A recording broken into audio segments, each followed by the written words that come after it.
se tu não mudares a tua visão do mundo, se tu não mudares as tuas crenças em relação ao que é importante para ti, tu vai ser pobre. Por que muitos planejamentos financeiros falham? Muitas vezes você estabelece objetivos aos quais não são aderentes aos teus valores pessoais. Por vezes, tu não olha para dentro. Tu busca a resposta do planejamento financeiro fora. E aí tu não consegue ter um resultado aderente. Esse resultado ele não é rápido. Esse resultado é lento. Ele é gradativo. Tu inicia investindo um pouquinho e tu não vê aquilo rendendo. E aí tu desvaloriza aquilo. O grande problema que se tem em relação à estruturação de planejamento financeiro é que os objetivos são construídos em cima de motivação extrínseca. Eu preciso somar a motivação extrínseca e intrínseca. Se eu tenho só motivação extrínseca, eu vou falhar. E como é que eu sei se aquilo é uma motivação intrínseca ou não? É o quão valoroso aquilo é para você. Planos perfeitos financeiros que não têm aderência efetiva à pessoa vão falhar. E para além, da construção dessa visão de mundo e da construção dos valores, como efetivamente construir metas, E aí, o plano secreto para construir riqueza. Enquanto eles ostentam, você constrói riqueza.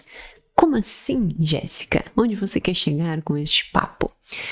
Para que a gente consiga construir riqueza, e eu estava falando sobre construção de riqueza no último episódio, nós precisamos entender que a riqueza não está exatamente na conta bancária, mas a riqueza está dentro de você, dentro da paz que você carrega dentro de você.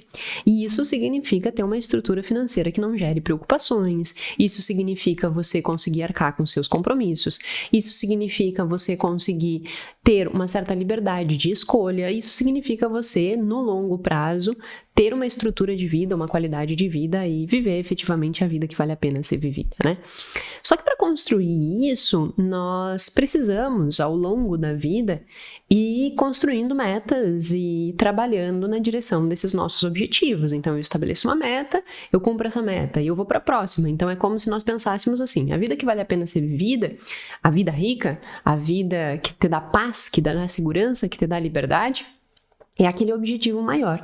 Mas para que eu possa alcançar esse objetivo maior, eu tenho que ir separando esse meu objetivo maior em metas, que tenham sentido com esse meu objetivo maior para que eu possa ir caminhando na direção delas.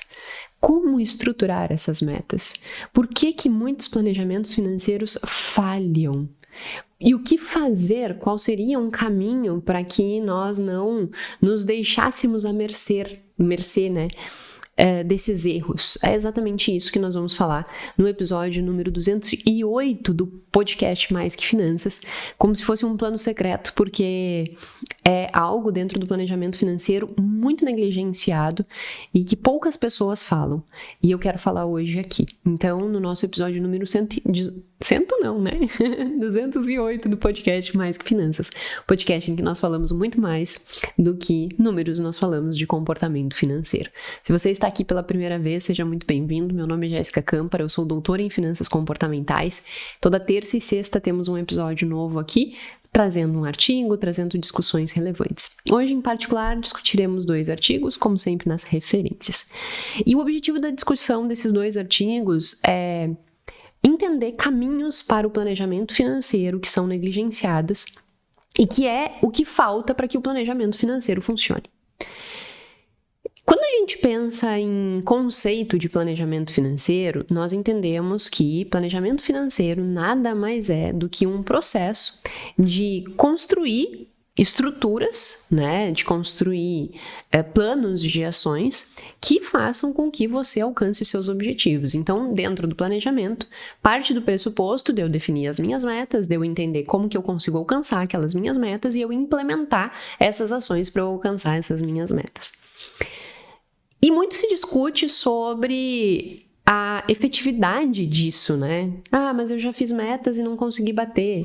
Eu já fiz metas e não consegui, acabar tendo o resultado que eu almejava. Então, planejamento não funciona. E não é isso. O grande problema do porquê que os planejamentos não funcionam é o que nós vamos discutir hoje aqui.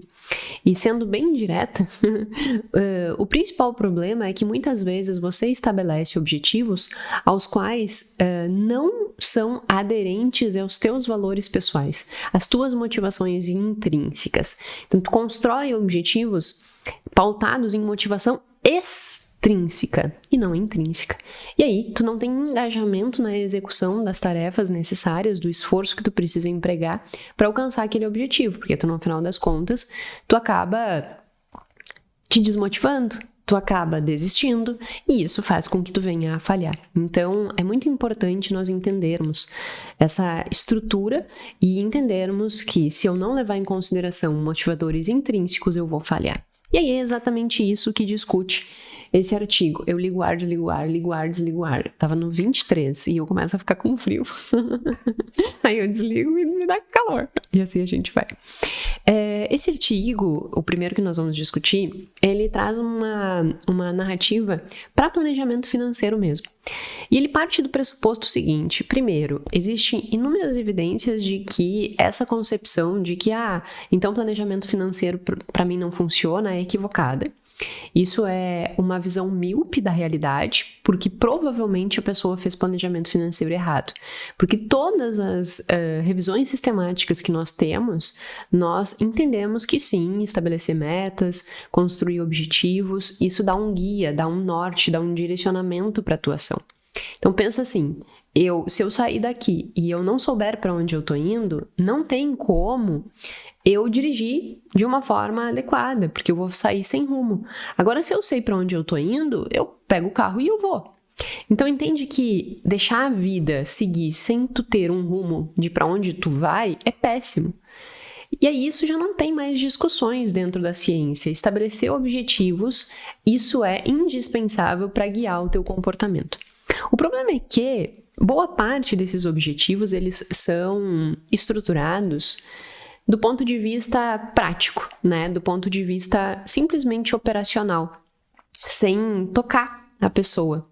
Então, quando eu pego um planejamento financeiro tradicional, eu vou lá fazer, né? Eu vou fazer um fluxo de caixa, eu vou identificar os objetivos da pessoa, eu vou fazer um planejamento sucessório, eu vou fazer um planejamento tributário, todas as 6 etapas de um planejamento financeiro tradicional, que eu nunca nem fico me debruçando por aqui, porque não é o nosso foco, né?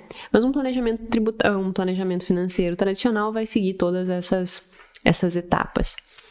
A grande questão disso é que muitos planejadores financeiros, mentores, consultores, entregam isso para os seus clientes.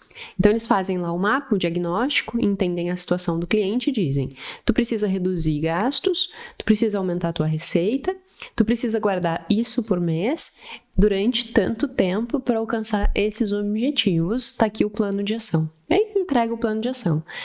Tu tem que fazer essa estratégia, porque tu tem esses bens para fazer a sucessão patrimonial, você precisa estruturar essa estrutura de empresas aqui, caso a gente queira fazer uma análise tributária e fazer uma estratégia tributária que tenha uma melhor estrutura para ti e tal, e dá lá o plano. Isso é o normal, isso é o tradicional. Mas será que este plano, que é um plano perfeito, estruturado pelo planejador financeiro, é o plano que aquela pessoa vai aderir?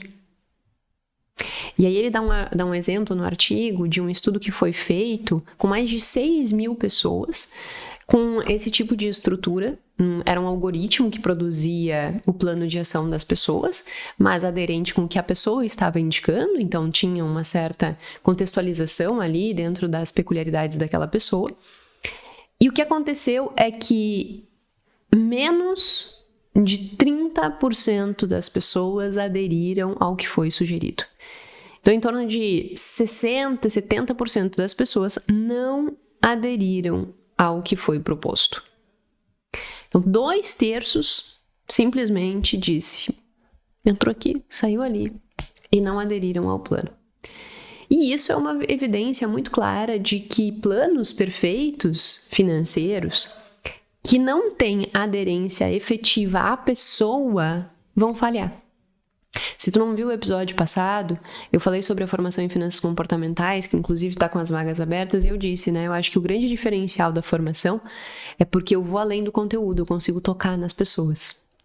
E é isso que falta dentro de um planejamento financeiro, sabe?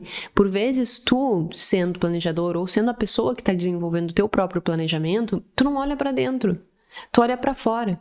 Tu busca a resposta do planejamento financeiro fora. E aí tu não consegue ter um resultado aderente. Nesse ponto de vista, o que eles propõem? Eles propõem que a etapa de identificação de valores pessoais, assim como a etapa de entendimento da visão de mundo de cada um, que essas duas etapas, elas sejam implementadas junto do planejamento financeiro. Por que e quais são os argumentos de se fazer isso, né? O primeiro argumento está diretamente relacionado com a teoria da autorregulação. E, para mim, esse é o principal argumento e o mais importante. Eu já falei algumas vezes aqui da teoria da autorregulação, mas ela tem a ver com uma teoria que sugere que nós... Autodeterminação, acho que eu falei autorregulação. Teoria da autodeterminação. Essa teoria, ela parte do pressuposto de que as motivações humanas, elas são 3 motivações humanas, né? Motivações psicológicas. E essas motivações, elas estão diretamente relacionadas com autonomia, competência e relacionamento. Então, essas seriam as 3 estruturas básicas, né, as necessidades básicas. E aí, as nossas metas, elas deveriam sempre estar aderentes a essas 3 necessidades psicológicas. Então, eu vou construir objetivos que me deem sensação de competência, eu sou capaz de fazer o que eu quero.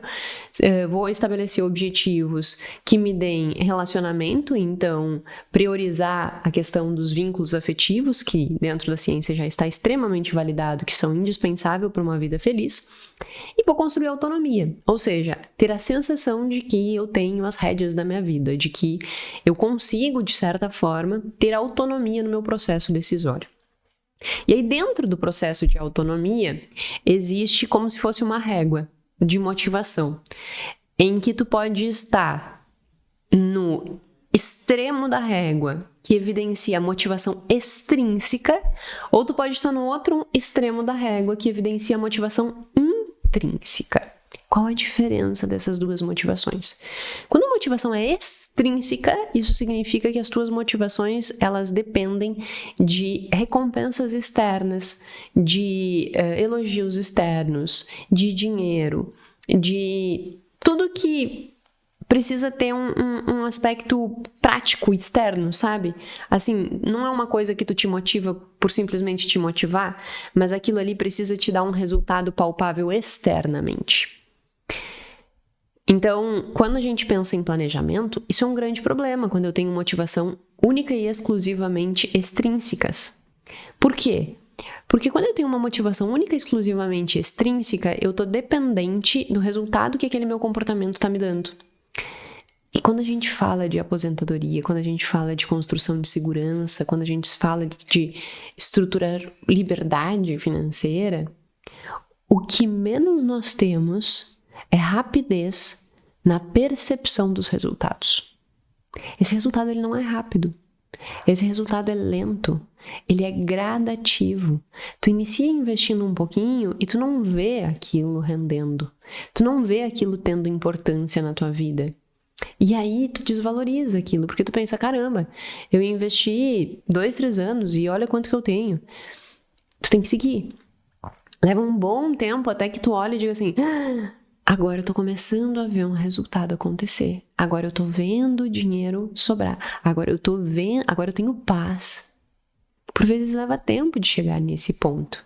E tu efetivamente perceber uma recompensa, né? Até então, é só uma crença. Eu tô fazendo um comportamento adequado e que vai me levar a algum lugar. Que eu espero que seja bom. Mas eu não tenho muitas certezas. Então, a dependência dessa motivação extrínseca diminui o teu engajamento na construção das metas e dos objetivos de bem-estar financeiro, segurança e liberdade. Porque não é palpável o resultado. E ninguém bate nas tuas costas e diz assim, nossa, parabéns, você está investindo. Você está construindo a sua segurança e a sua liberdade. As pessoas vão olhar pra ti e dizer assim, nossa, que munheca, pelo amor de Deus. O quanto tu ganha de salário, viver a vida que tu vive. Tem vergonha? Deixa de ser mão de vaca. Né? Essa é a pressão. Ah, porque tu não troca de telefone, porque tu não troca de computador, porque tu não troca de carro. Ah, não acredito que tu ainda andas com essas roupas. E, mais uma vez, eu não tô dizendo que você deva viver de uma forma mesquinha e de uma forma que gere dor, né? Já tem um episódio aqui falando sobre isso, sobre os pão duros. Não é esse o ponto. Mas é o ponto que quanto maior for a tua certeza no que tu quer pra tua vida, menos importância o comentário dos outros vão ter.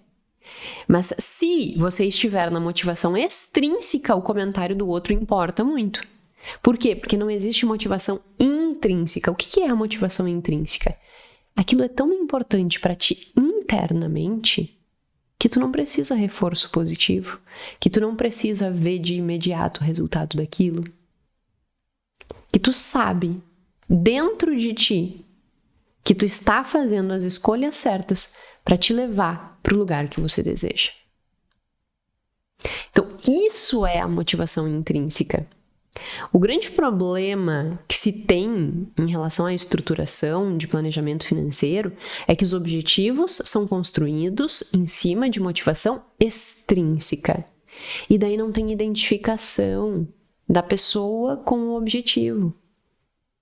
Quando eu não consigo gerar essa identificação efetiva, né, entre o indivíduo e o objetivo, eu tenho desengajamento, eu tenho procrastinação. Aí a pessoa diz assim, não funciona pra mim. E aí eu pergunto, já aconteceu várias vezes, a pessoa, planejamento financeiro não funciona pra mim. E eu pergunto, qual é a tua meta? Eu tinha que montar reserva, eu tinha que guardar dinheiro. Aí eu pergunto, pra que tu queria guardar dinheiro? E a pessoa diz, porque todo mundo diz que tem que guardar, né? Porque se acontece algum imprevisto eu tenho que ter. Se essa for a resposta errada.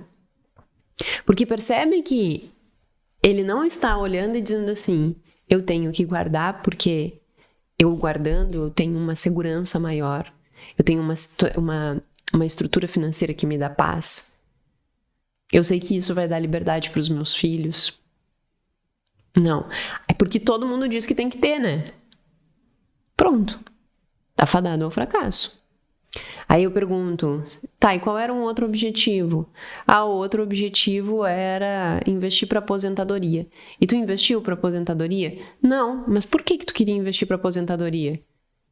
Porque o governo não vai me pagar o INSS suficiente, então eu tenho que pagar. Motivação extrínseca. Eu já fiz um episódio aqui falando sobre o INSS, né? Existe, não é que não exista essa motivação extrínseca, entendeu? Mas ela sozinha não é suficiente para sustentar o comportamento de, por exemplo, economizar para aposentadoria. Esse é o ponto. O fato existe, o INSS não vai ser suficiente para me cobrir, então eu preciso investir para aposentadoria. Mas isso só não é suficiente. Eu tenho que ir além, eu tenho que pensar, ok, o INSS não vai me dar uma aposentadoria capaz de me dar uma qualidade de vida.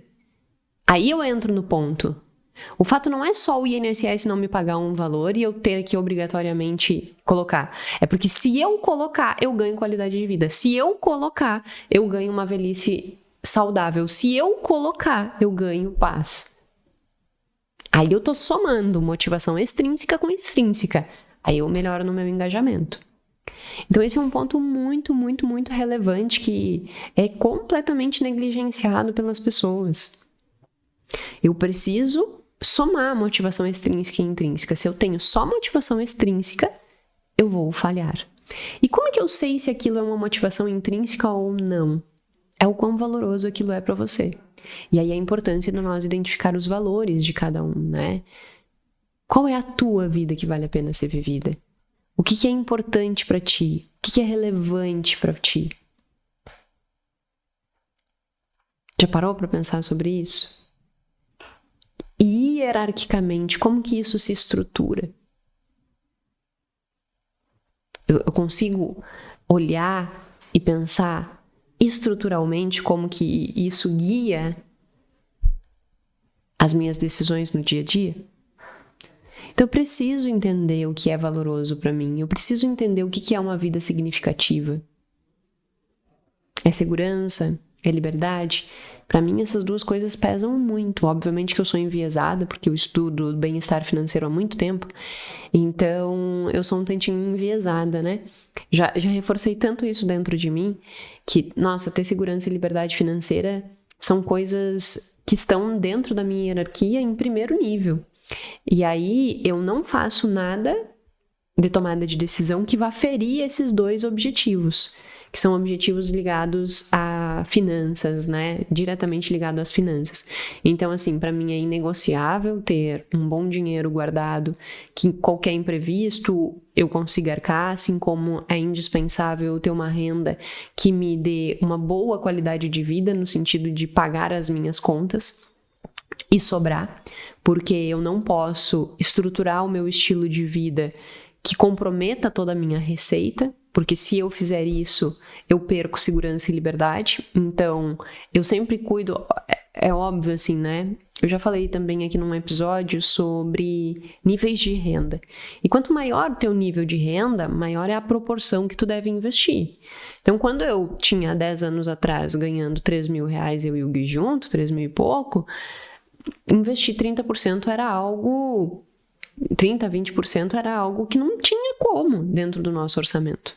Só que se eu investisse hoje 20%, 30%, eu estava fazendo um nível de investimento subótimo. Então, hoje eu tenho um percentual de obrigatoriedade da minha renda de investir que é mais do que isso. Porque dentro da minha estrutura financeira, se eu colocasse menos, eu estava sendo subótima. Então eu identifiquei lá qual é o valor que eu quero ter para aposentadoria, coloquei isso dentro de uma estrutura financeira, projetei e estou trabalhando para isso. Essa estrutura é inegociável. E aí vamos fazer viagem, vamos trocar de carro, vamos comprar roupa. Nada dessas coisas pode ferir esses outros dois aspectos que estão hierarquicamente em cima. Então, nunca você vai me ver fazendo algo que fira essas duas coisas, porque essas duas coisas são intrinsecamente muito importantes para mim. Muito importantes para mim. Porque hoje eu posso dizer que eu vivo com paz, porque eu respeitei essas duas coisas ao longo da minha vida. Mas não é palpável isso, né? No sentido de que não é algo que eu possa chegar para ti e dizer assim, valorize segurança e liberdade.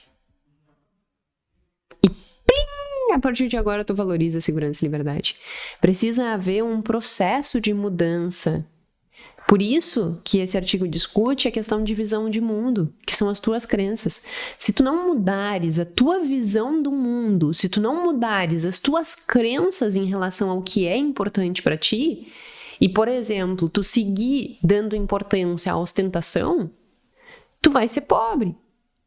Agora, se tu silenciosamente começar a dar mais importância para essas coisas, tu vai construir riqueza. E as pessoas vão olhar para ti e vão dizer assim, caramba, como é que tu conseguiu? Para ti foi fácil, né? Nada, como é que é? Nananina não. Você foi ao longo do tempo construindo isso. Só que ninguém estava vendo. Por quê? Porque todo mundo estava vendo a ostentação. E tu silenciosamente estava valorizando compor a tua reserva, priorizar o teu investimento de longo prazo. Ninguém vendo.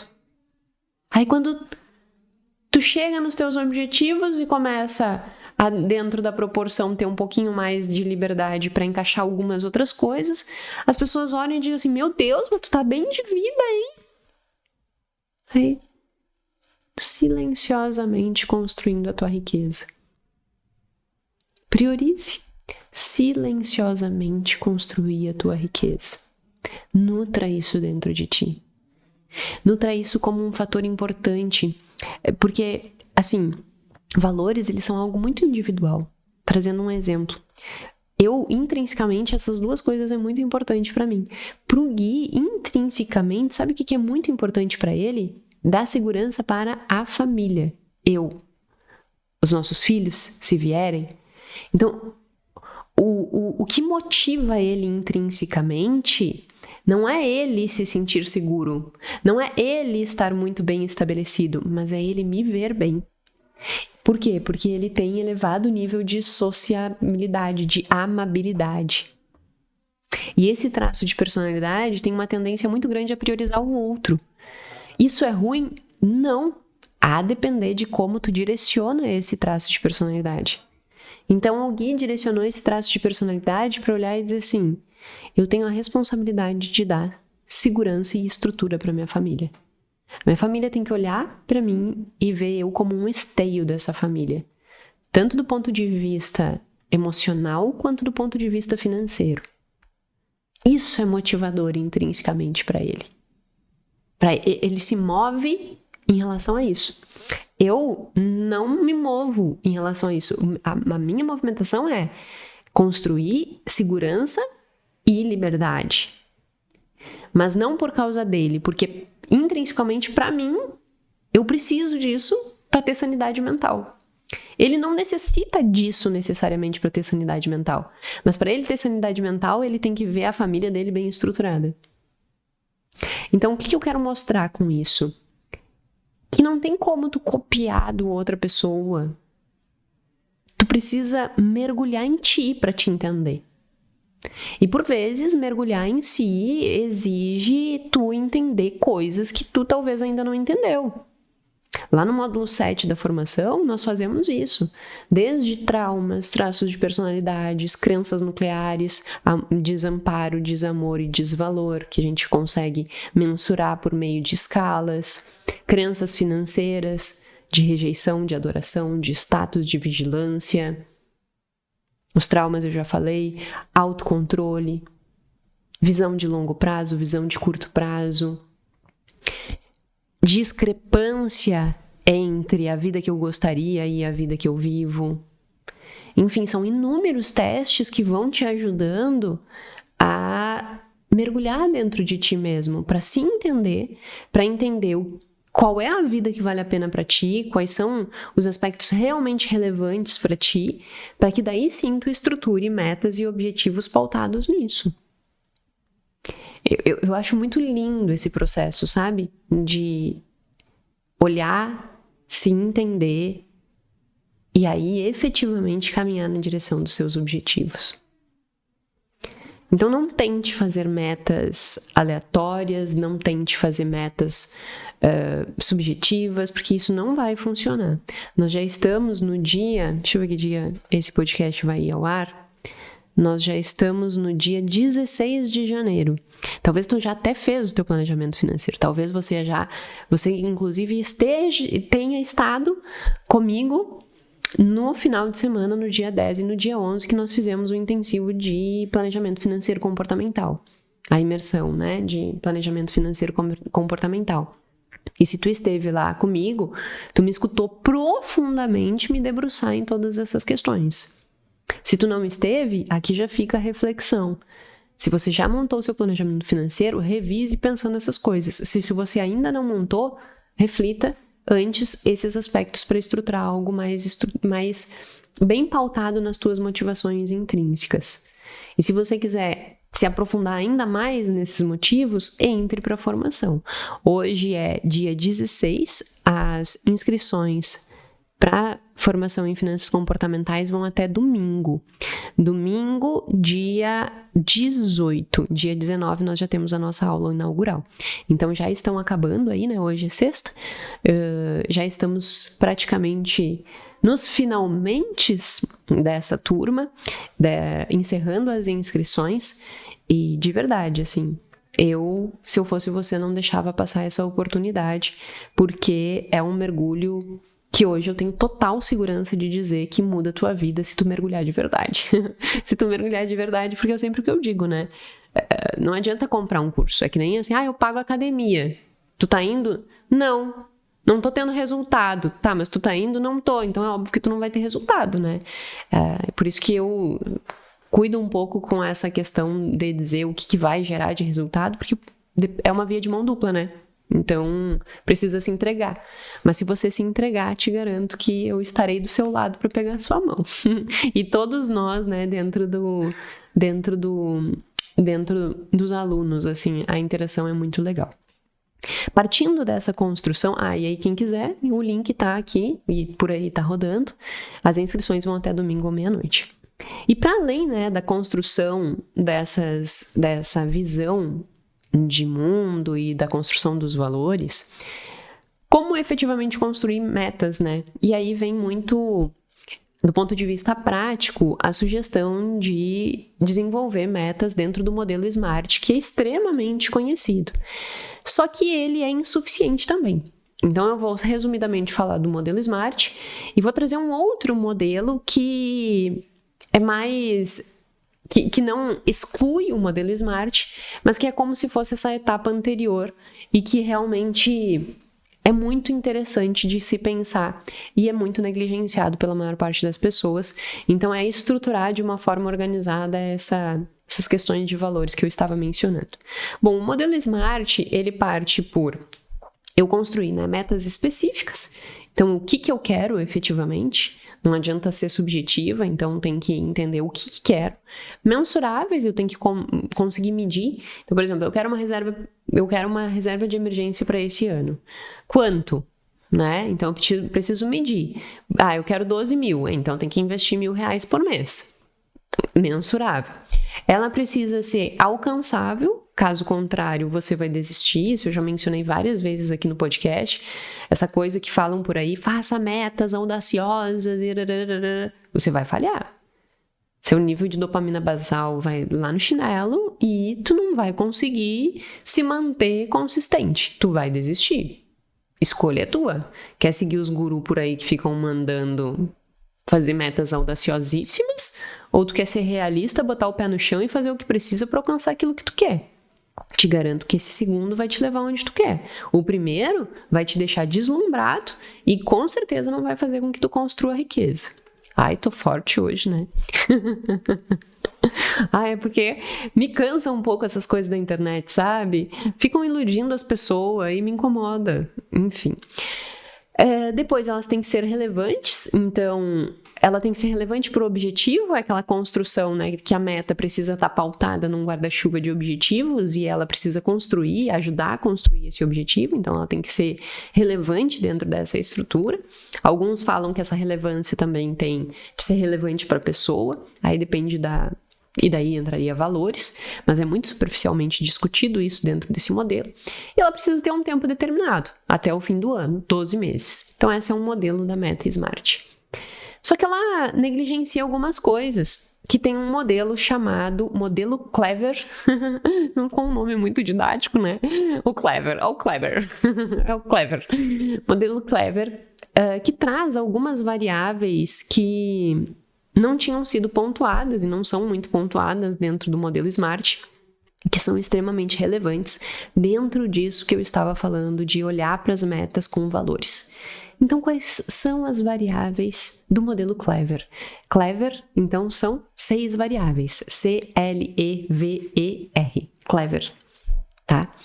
Esse nome eu sei que não ficou muito maravilhoso, mas eu só obedeço o que a literatura nos dá. As descrições dos artigos, eles estão aqui embaixo.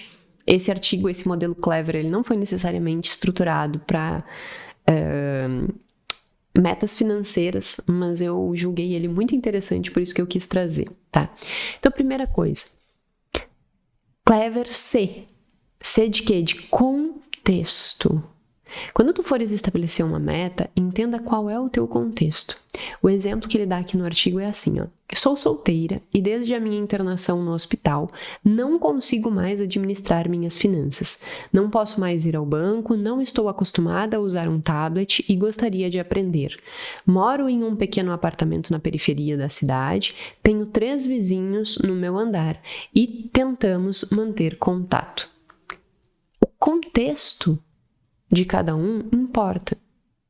Então essa pessoa, ela diz que ela é solteira, que passou por uma internação e que desde que ela passou pela internação ela se perdeu financeiramente e que ela não pode ir no banco, que ela mora num apartamento e tal, que ela não pode ir num banco, mas ela gostaria de aprender a lidar com finanças. Então, esse é o contexto do momento dela. Percebe que esse contexto importa? Por quê? Não adianta a gente estabelecer metas e dizer para ela assim, a partir de agora tu vai usar um aplicativo, tu vai usar uma planilha de Excel. O mais simples possível. O mais simples possível. É isso que vai garantir que essa pessoa tenha consistência. Não podemos inventar a moda, porque senão não vai dar aderência. Então, o contexto em que a atividade vai ser realizada, ou seja, que as ações necessárias para aderir à meta vão ser realizadas, importa. Vamos dar um outro exemplo que é bem prático. Digamos que você é uma pessoa que está querendo aprender a, sei lá, correr. Mas deixa eu dar um exemplo melhor. Tu quer andar de asa deltas. E aí tu tem o objetivo, a meta de andar de asa deltas. Mas a cidade que tu mora não tem vento. É uma cidade, em algum lugar, sei lá, tem vento, mas não o vento necessário para voar de asa deltas. Então, tu entende que o contexto não permite que aquela meta seja factível? Qual é o teu contexto? Vamos olhar para o ponto de vista financeiro. Digamos que você esteja endividado, digamos que você esteja com cartão de crédito estourado, digamos que você tenha cheque especial. Aí você olha para mim e diz assim, a minha meta é trocar de carro. Caramba, tu percebe que a tua meta é incoerente com o teu contexto? A minha meta, digamos a minha meta é comprar um jatinho. É incoerente com o meu contexto. O Kahneman diria, você precisa sempre partir do seu ponto de referência. Você sempre precisa partir do seu ponto de referência. Caso contrário, você vai se iludir. Então, o Clever começa exatamente do contexto. Qual é o meu contexto? Segundo, a história de vida do indivíduo deve estar inserida dentro do objetivo. O exemplo que é dado no artigo. Eu era diretor financeiro na minha fábrica e era responsável pelo setor de produção. Em casa, a mesma coisa. As finanças precisavam estar em ordem. Então, percebe que assim, a história de vida dele ele já é um profissional ligado a processos. E aí ele quis, dentro de casa, ser metódico igual. Então a história de vida dele provavelmente foi levando ele a construir-se como uma pessoa extremamente sistemática. Talvez essa pessoa tenha um traço de personalidade de conscienciosidade. Aí nós vamos a outros casos. Eu mesma já vi vários alunos e já atendi vários clientes que passaram por traumas. E que esses traumas fizeram com que essas pessoas tivessem dentro de si, inclusive, a sensação de incapacidade. A sensação de que elas não dão conta das coisas. Ou que elas não são dignas das coisas. Não é incomum uma pessoa que passa por um trauma de abuso sexual, por exemplo, seguir na vida adulta como uma crença de que ela não é uma pessoa elegível para ter determinados benefícios, como se ela se sentisse suja. Benefícios no sentido de conquistar as coisas mesmo, né? Não benefício de receber benefício. Ela não se acha digna, porque ela passou por um trauma. E ela tem uma dificuldade muito grande em relação ao dinheiro. Ou outras questões relacionadas ao mesmo tipo de traumas que eu já vi. As pessoas tentam agradar a todos, a todo o momento. Porque elas acham que elas estão sempre em dívida. E ela serve, ela dá, e ela nunca olha para ela. Então, assim, são coisas da história de vida da pessoa que precisam ser analisadas. Porque por vezes eu vou estabelecer um objetivo que para qualquer outra pessoa é extremamente prático de ser implementado, mas que para a tua história de vida não é. Qual é a tua história de vida? E o que ela diz sobre as tuas metas e sobre os teus objetivos? Isso precisa ser levado em consideração e isso é o L do Clever. O E emoções. As atividades utilizadas para definir metas carecem de emoções pessoais. Esquece essa coisa de que tu precisa anular as tuas emoções para tomar boas decisões. Olha o exemplo. Sempre fui muito rigorosa com as minhas finanças e queria que tudo fosse impecável. Quando isso não acontece, começo a ficar preocupada e nervosa. Posso até ficar com raiva de mim mesma e da minha família. Eu passava por isso. Há 10 anos atrás, quando nós viemos para cá, eu sentia exatamente essa sensação de que a coisa tinha saído tinha saído da minha mão, né? Tinha saído da minha condição. E aí, por ter saído das minhas condições, por eu não ter controle sobre a minha situação, eu simplesmente me sentia a pior das pessoas. Eu tinha raiva, eu tinha preocupação, eu ficava nervosa. Caramba, era só uma fase. Mas a minha emoção fazia com que eu visse aquela fase como se eu estivesse num tsunami. E aí eu me sentia mal. E aí eu estabeleci metas nesses momentos completamente incoerentes com o meu contexto e com a minha história de vida. Eu peguei, nós como fizemos mudança há pouco tempo, né? Eu peguei os caderninhos e tinha lá, meta para 2020, ter não sei quantos milhões na conta. Iludida! Nossa, eu não sei de onde eu tirava, sabe assim? Porque é emoção. A minha emoção estava prevalecendo um estado que estava me tirando do prumo. Então entra no prumo. A tua emoção ela não pode ser excluída, mas ela tem que ser entendida. Tu tem que entender como que tu tá te sentindo, para daí sim conduzir esse direcionamento e a construção dessa meta. Para que essa tua emoção ela influencia positivamente na construção da meta e não negativamente. V de valores. Então, clever, o V de valores. Os valores pessoais subjacentes às atividades devem estar incorporadas aos objetivos, que é o que eu já estava falando de motivação intrínseca e de estar alinhado com os valores, né? Exemplo que o artigo dá. O fato de eu ser responsável pelas questões financeiras na fábrica e em casa me conferia prestígio e status. Eu era independente e autônomo em tudo o que eu fazia. Quero continuar sendo autônomo. Então, ele gostava dessa sensação de prestígio e status e ele gostava de ter essa sensação de autonomia. E isso fazia com que ele seguisse gerenciando de forma sistemática as finanças em casa. E isso é muito interessante. Percebe que em algum momento tu pode ter escutado falar sobre isso? Eu lendo esse exemplo e pensando assim, ixi, isso vai dar ruim, porque ele quer prestígio e status. Mas olha só, o prestígio e o status que ele quer e que ele expõe no valor aqui não é de ter coisas, mas é de ter autonomia. Esse é o valor dele. O valor dele é autonomia. É as pessoas olharem para ele e dizer assim, aquele cara tem autonomia, ele faz o que ele quer, ele é organizado, ele tem discernimento, ele é processual. Isso era valoroso para ele. Eu não sei intrinsecamente como que isso soava, porque daí eu precisaria entender um pouquinho mais a pessoa. Mas olha que interessante isso, né? Por vezes a gente olha uma coisa e pensa assim, isso é ruim. Depende de como que esta coisa é direcionada. Então, o valor está dentro da estrutura do Clever. E, agora de Clever, uma meta deve incluir engajamento da própria pessoa na busca dessa meta. Exemplo, meu objetivo é permanecer o mais independente possível, como reação à diminuição das minhas capacidades e ao medo de ser dependente ou ter que depender de outros. Então ele está engajado, porque o objetivo é permanecer o mais independente possível. Então ele se engaja na meta e no objetivo, porque ele quer permanecer com esta liberdade. Ele tem medo de depender dos outros. Então, isso é uma emoção que fortalece o engajamento.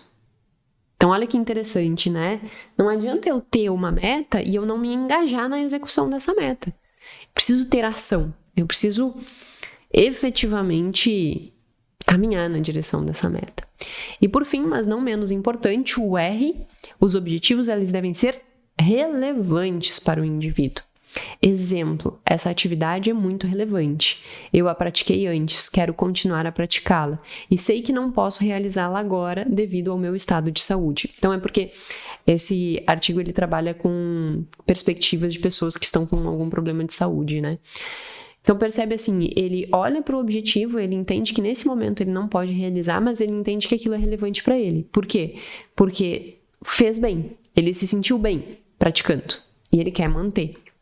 Então essa relevância, eu acho que dá pra gente, do ponto de vista didático, até traduzir como essa sensação de plenitude. Caramba, eu faço isso e eu me sinto bem.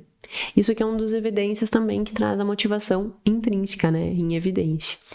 E aí, construindo os teus objetivos, levando em consideração esses fatores, aí sim tu tem uma possibilidade de construir objetivos que façam com que tu não desista ao longo do ano.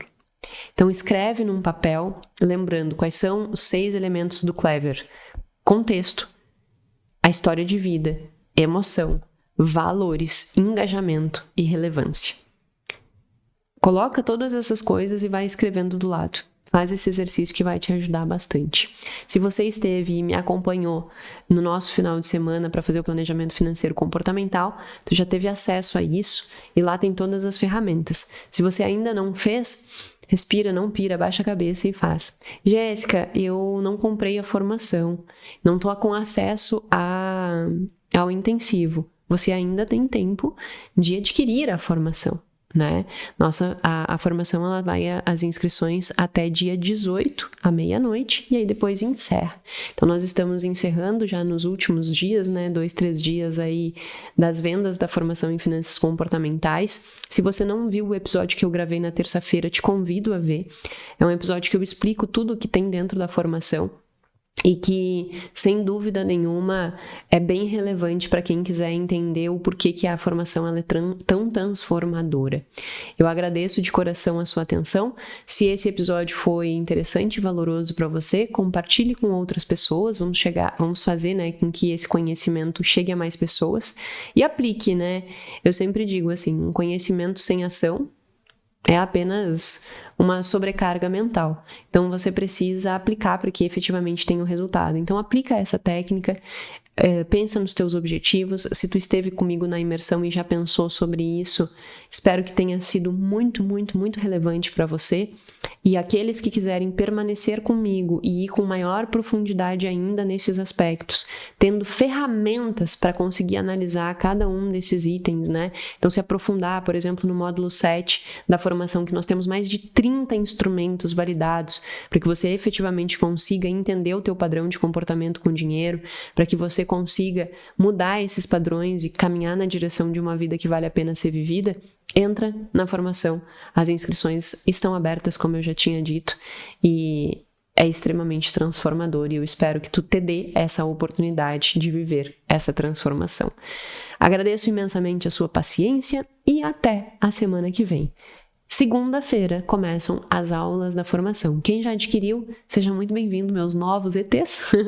Segunda-feira a gente tem um encontro marcado para a aula inaugural, tá certo? Muitíssimo obrigada e até a semana que vem.